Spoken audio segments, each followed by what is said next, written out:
السنة الجديدة يعني ديزاينز جديدة، والكوليهات اللي معانا المرة دي كلها كوليهات فانسي زي ما قلت لكم قبل كده في الاكونت بتاع ياسر الطويل. وعشان ناس كتير بتلخفن في الموضوع ده، في اكونت تاني باسم دكتور ياسر الطويل. ده الاكونت الكاجوال اكتر، يعني مش هتلاقيني فيه لابس البدلة. اول ما تلاقيني بالبدلة اعرف ان انا عند الطويل بنتكلم عن الذهب. انما الاكونت التاني بيبقى اخبار اقتصادية اكتر، في منها ليه علاقة بالذهب وحاجات ملهاش علاقة بالذهب. ففي الاكونت التاني كنت عامل فيديو بتكلم فيه عن الحاجات الترندنج في 2025، وكان من ضمنها الفانسي كات في الالماظ. عشان كده احنا هنا في مجوهرات الطويل حبينا نبتدي السنة الجديدة بديزاينز كلها فانسي كات. وللناس اللي مش فاهمة الفانسي كات، ده معناها ان اي كات مختلف عن الراوند اسمه فانسي كات، سواء كان بير، ماركيز، كوشن، كل ده بنسميه فانسي كات.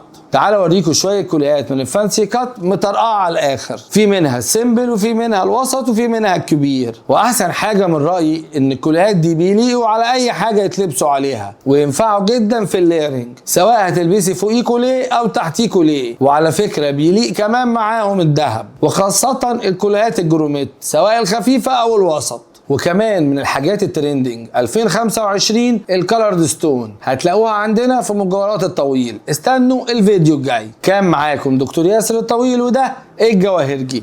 سلام.